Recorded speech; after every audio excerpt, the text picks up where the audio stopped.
The wind moaned low over the brittle earth, kicking up dust like ash from a dying fire. Perdition Gulch was the kind of town that didn't speak unless it had to, and even then, it kept its voice low. The land around it was cracked and sunburnt, stripped of softness by too many years without mercy. A few crooked fence posts still clung to their duty, but most had fallen, their splinters gnawed by time and sun. A hawk circled overhead, the only thing left alive bold enough to cry out. Lucy May stood in the yard of her father's sagging ranch, bare feet pressed into the powdery dirt, her breath held behind grit-tight lips. The house loomed behind her, weather-beaten and drunk on ghosts. A thin trail of smoke curled from the stovepipe, but there was no warmth inside, only the sting of rot-gut whiskey and a man whose heart had long since dried up. Tom Culver was pacing now, jaw clenched tight, face beet red from liquor and fury. His boots cut harsh lines in the soil as he spat curses too vile to count. Lucy didn't flinch. She knew the script. A busted fence, a missing calf, always some reason. But it wasn't the fence he hated. It was her. Or maybe it was the memory of her mother, buried on the ridge, with a stone too cheap to name her. Lucy bore her face, her silence, her stubbornness. That was enough to earn bruises. I told you to patch that damn fence. Tom's shout cracked the stillness like a gunshot. Lucy stood her ground. Her dress, faded calico and dust-stained, hung off her like a whisper of the girl she used to be. She didn't say a word. There was no point. Tom's hand moved fast, a backhand across her cheek that knocked her sideways, sending her to the dirt in a swirl of grit and blood and broken pride. The sky reeled. A sharp stone bit her elbow as she caught herself. The townsfolk saw it. They always did. From behind grimy windows and half-closed doors, they watched the show like they watched thunderheads gather, unwilling to interfere but unable to look away. Someone muttered something from a porch, but no one moved. It was just Lucy and her father again, just as it always was. "You lazy little good-for-nothing," Tom hissed, looming over her now, fists trembling. "You think you can do as you please, 'cause your mama left you pretty? You ain't pretty no more, girl. You're trouble." She wiped her mouth, tasting copper. Still, she didn't cry. Tears had long lost their place. The sound of hooves came low and steady over the ridge, like thunder refusing to break. Neither father nor daughter looked up, not yet, but the town noticed. A single rider crested the dusty rise above the Culver place, horse jet black and shining like oil in the sun. The stranger sat tall in the saddle, had brim casting his face in shadow, a long duster shifting with the wind like storm clouds coming to life. A silver spur glinted once, catching the sun like a warning. He didn't speak, just watched. Tom yanked Lucy up by the arm, shaking her. "You think you're better than me? Say it. Say it." She gasped. Her feet scraped for balance. She didn't speak. Not because she feared him, but because she hated what he wanted to hear. Then the stranger moved. His horse stepped forward, deliberate and slow, as if the beast itself had a sense of justice. The rifle he carried wasn't slung lazily, like a ranch hand's. It was cradled with precision, ready but patient. He dismounted in one smooth motion, boots landing with a solid thud. Dust curled around him like smoke. Tom turned, hand still wrapped around his daughter's wrist. His face twisted into a sneer. "This ain't your business, cowboy. Keep riding that." The stranger said nothing. Lucy's eyes darted up, scanning the man. He looked older than her father by a few years, though the sun had aged them both. His face was all angles, gaunt, wind-cut, and tired. But his hands didn't tremble, and his eyes, when the light caught them, were steady as iron. The tension thickened. Even the wind seemed to hesitate.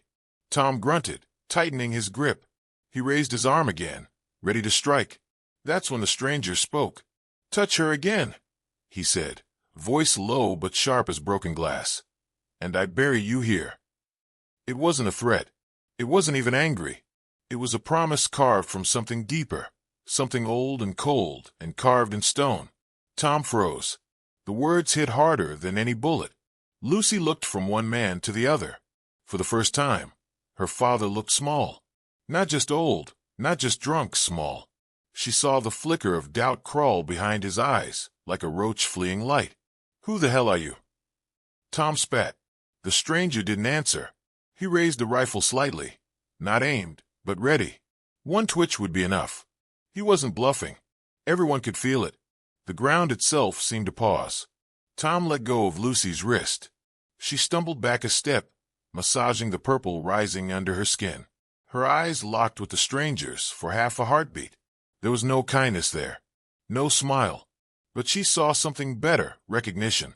She wasn't invisible anymore. Tom backed off, muttering curses, his pride a bloody rag in the dust. He turned and trudged toward the house, bottle already back in his grip. Lucy stood in silence. The stranger turned to go, but she found her voice. "Why'd you stop him?" she asked, quiet but clear. He paused, his back to her, hat still low. "Wasn't for you," he said. "Was for the part of him that still thinks he's a man." And then he mounted his horse again, the wind rising behind him like applause that came too late. Lucy watched until he was gone, the dust of his passing still hanging in the air like smoke from a long-dead fire. She didn't know his name, didn't know where he came from, but she knew one thing for sure. He wasn't just passing through. The dust hadn't yet settled when the stranger stepped forward, placing himself between Lucy and the man who called himself her father. He didn't speak, just unslung a battered canteen from his saddle horn and held it out to her. The offer was plain: drink if you want. His eyes never left Tom Culver. Lucy took it, fingers trembling slightly as she uncapped the lid. Cool water ran down her throat, sharp against the iron taste still blooming from her split lip. She wiped her mouth with the back of her hand and looked up at the man who'd stopped everything with a single sentence. There wasn't kindness in his face, just something harder to name, a kind of worn justice that felt older than law. Tom stared at the stranger, dumbfounded, his fists clenched and unclenched at his sides. His mouth opened, then closed again, working around a fury that had nowhere to go. For the first time, the fire in him met something colder, heavier, and utterly unmoved. "You think this is your business?" Tom finally spat, gesturing vaguely toward Lucy. "You don't know this girl. Don't know this land." Still, the man didn't answer. The rifle he held rested against his leg like a hound at heel. Quiet now, but ready to leap. He made no threat, no grand speech. He just stood there, and the weight of that silence spoke louder than any bullet. Tom's bravado faltered. His eyes twitched toward the onlookers now gathering at the edge of the road. Townsfolk he'd always counted on to look the other way. But none of them stepped in. None of them stepped forward either. Just whispers now, carried on the wind. "Who is he? Gun for hire? Marshal, maybe?" Tom's jaw worked again, then cracked open into a bitter laugh. "Fine," he barked. "Let the big man play hero. I got no time for saints." He turned and stumbled toward the house, both heels heavy and uneven. Lucy didn't follow. She just stood, holding the canteen, watching the stranger like he might vanish if she blinked. He didn't. Later that afternoon, the sound of hooves rattled up the main road, and Sheriff Dobbs arrived in a sweat-stained shirt, silver star half-polished, and face red with irritation. The kind of man who wore a badge like it was a costume, always looking for a stage but never the fight. "Now what in hell is going on here?" Dobbs shouted as he dismounted. "Tom says some drifter pulled a rifle on him, says his life was threatened on his own land." The stranger turned slowly, dust still curling around his boots like smoke. His face held no fear, no deference. "I didn't threaten him," he said. "I promised him." Dobbs narrowed his eyes. "That's so." The stranger reached into the inner lining of his coat. For a split second, Dobbs flinched, hand darting to his hip. But the stranger wasn't drawing iron. He pulled something small and metallic from his coat and tossed it to the sheriff's feet. It landed in the dust with a soft, final clink. A badge, not polished and gleaming like Dobbs's, but old and weather-stained. Cracked clean through the middle, like a symbol split from within. The eagle and the letters U.S. Marshal were barely legible now, faded from years of sun and regret. Dobbs squinted at it. "You one of them federal types?" "I was," the man said, voice like flint. "I don't wear it no more." Dobbs puffed out his chest, more confused than cowed. "Well, you don't got authority here then. I'm the law in Perdition Gulch." "Then act like it." The sheriff bristled, jaw working like a stubborn mule. But something in the stranger's eyes, calm, unblinking, made him think twice about pushing harder. "I'll keep watch," Dobbs muttered. "But don't go starting trouble." He turned and rode off, leaving the broken badge in the dust. By sundown, the sky had turned a deep orange, and the stranger made camp beneath a cluster of lean cedars just outside town. A small fire crackled low, spitting tiny embers into the air.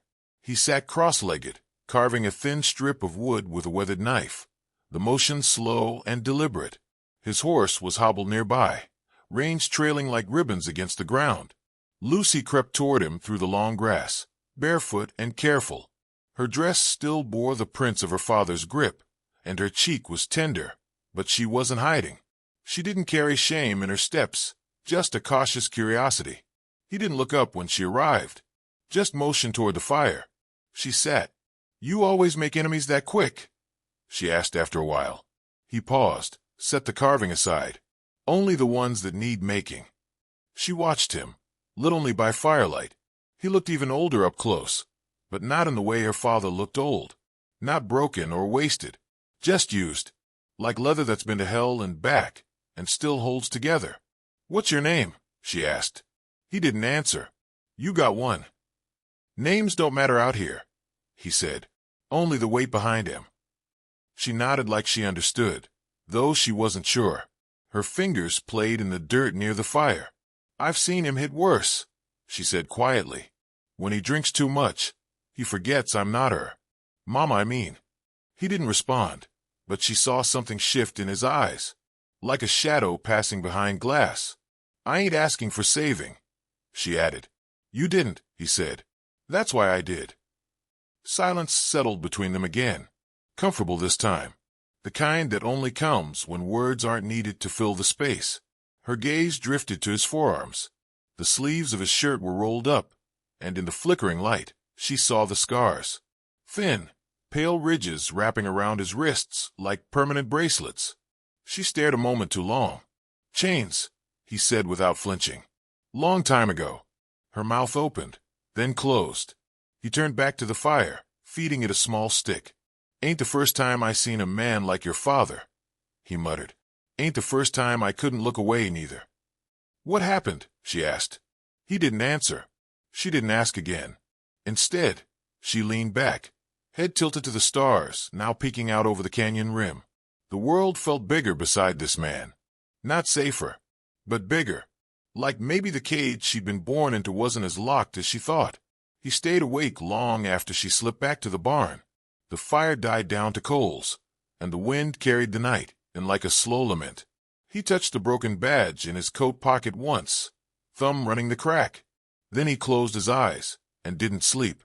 They came in under the morning sun like smoke on horseback, 10 riders deep, their coats dust-choked and their horses lathered from hard travel. No flags, no mercy, just silence and the soft clinking of rifles against leather. The first man through the pass wore a blood-red duster and a grin that didn't reach his eyes. His name was Harlan Knox, though few dared speak it aloud. The kind of man stories whispered about, even in saloons that stank of whiskey and fear. Some said he slit throats in the dark for Quantrill's raiders. Others claimed he'd survived a hanging and returned a rope to the widow of the man who tried it. By the time they rode into Perdition Gulch, the town had already begun to shrink back. Doors closed, curtains drawn. Even the dogs stopped barking. Lucy watched from behind the old barn wall, eyes wide and dry. The stranger stood beside her, rifle across his knees, grinding a whetstone slow and steady along the blade of a Bowie knife. When the first outlaw kicked over the water trough outside the general store, he didn't even blink. But when someone muttered Harlan's name, his hand stopped. Lucy saw it, the way his shoulders stiffened, the slight twitch in his jaw. For the first time, fear showed behind his eyes, buried deep but undeniable. He stared down at the rifle in his lap, like it held the answer to a question he hadn't dared ask in years. She moved closer. "You know him." The stranger didn't look at her. "I know what he's done." He turned the knife over in his hand once, then set it aside, and began to strip down the rifle with practiced ease. His fingers moved like ritual. Check the chamber, oil the bolt, sight the scope. The firelight caught on the metal like it remembered blood. "What's he looking for?" Lucy asked. The stranger didn't answer right away. "Gold," he said finally. "Rumor says a stash was left behind by Union deserters somewhere in these hills. But Harlan's not after gold. He's after ghosts." That night, Perdition became a grave waiting to be filled. They came through just after sundown. No warning, no demands, just thunder on hooves and fire in their eyes. The saloon was first, windows shattered, a man thrown through the doors like a broken doll. Knox's men laughed as they dragged the piano into the street and set it ablaze. Somewhere down the road, shots cracked like dry wood. Screams followed. By the time the smoke reached the chapel roof, the bell had already stopped ringing. Lucy and the stranger stood behind the forge, watching as a boy no older than 20 tried to run for the schoolhouse. One of the riders looped a rope over his neck before he got 5 steps. The boy's feet kicked for a long time. No one cut him down. The sheriff was nowhere. "You still don't wear that badge?" Lucy whispered. The stranger didn't answer, but his grip tightened on the rifle. Then Knox stepped into the road. He moved like a man who never rushed, boots dragging just enough to throw dust, coat swaying, silver rings on every finger. His face bore lines like claw marks, and his smile had the weight of violence behind it. He turned slowly in a circle, admiring the ruin. Then his gaze landed on Lucy. She felt it like a chill on the spine, something too close and too knowing. He tipped his head, as if to greet a woman in church. "You got the kind of fire that dies hard," he called. The stranger stepped into the open before she could speak. His rifle rose without hesitation. One of Knox's men, young and stupid, tried to flank. The shot rang out so quick it barely made sense. One moment the man moved. The next he hit the ground like a sack of meat. Bullet right between the eyes. His hat rolled down the street like it was ashamed. Silence fell. Knox didn't move. Just watched the blood pool and smiled wider. "Well, I'll be damned," he said. "Didn't think you were still breathing, Marshal." The stranger said nothing. "Still got the hands." Knox went on, voice low and smooth. "But what about the stomach?" The rifle didn't waver. Knox finally raised both hands, as if surrendering, but his smile never left. "Ain't no need for bad manners. We're just passing through." "You hang another boy, burn another house," the stranger replied, "and you'll leave in coffins." Somewhere down the street, someone closed a door too hard. Lucy looked around. The townsfolk weren't gone. They were hiding, counting their own lives like coins in a worn pocket. The next morning, a group gathered outside the livery, angry, nervous, whispering louder than they dared speak.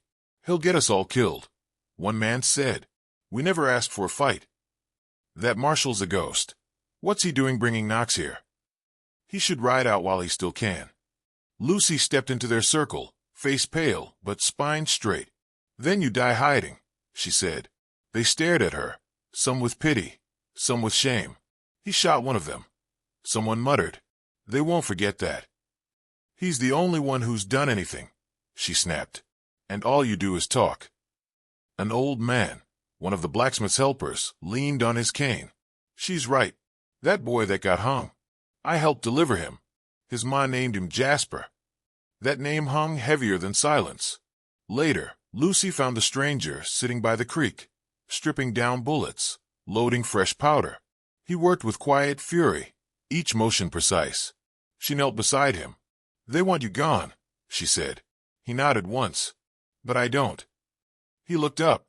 "They're scared," she continued. "But I ain't. Not anymore." The creek burbled gently between them, and for a moment, the world seemed too peaceful to hold such violence. He handed her a bullet. "You ever shot one of these?" She shook her head. "Then you'll learn." She took it, cold and heavy in her palm. It felt like a choice. Down in the town, Knox's men lounged in stolen chairs, played poker with bloody cards, laughed like kings. But on the hill, beneath the fading light, a girl and a stranger counted bullets in silence. preparing for war. The air was still as glass, the dawn light washing the hills in gold, but Eli Cade didn't look up.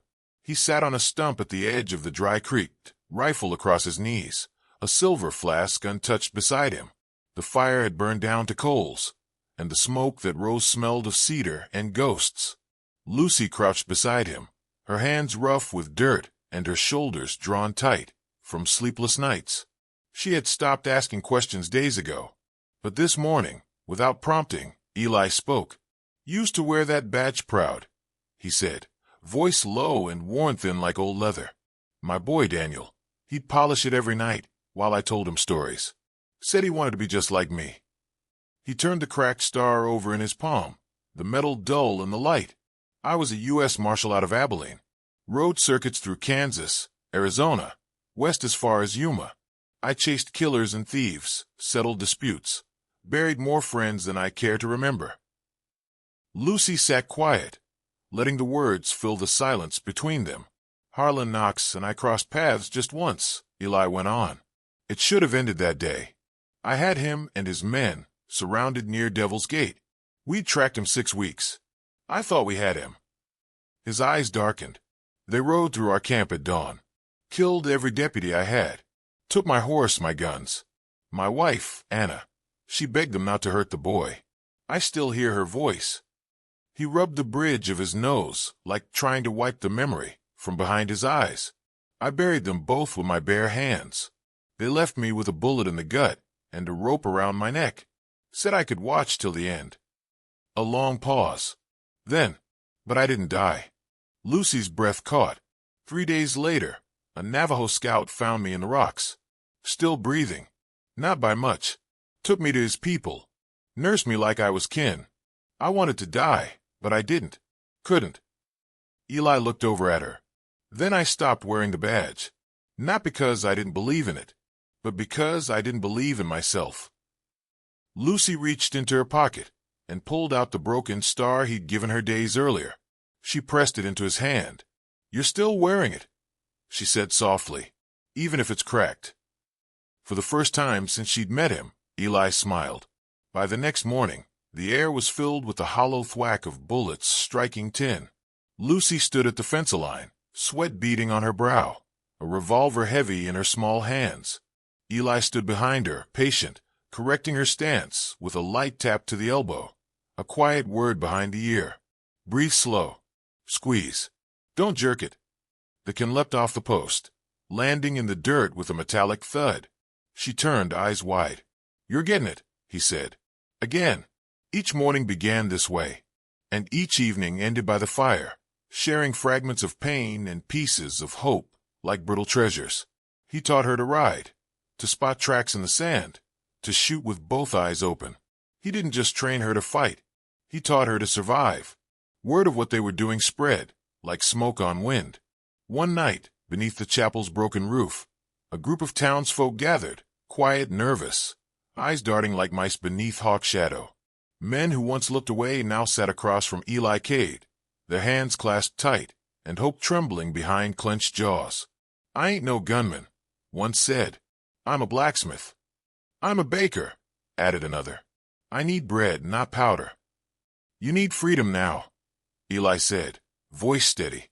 "I'm not asking you to charge a cannon. Just stand when it counts." One woman, the schoolmarm, gray-haired and lined with courage, stepped forward. "You'll have me," she said. "I've buried 3 sons to this land. I won't bury the 4th to Harlan Knox." Some nodded.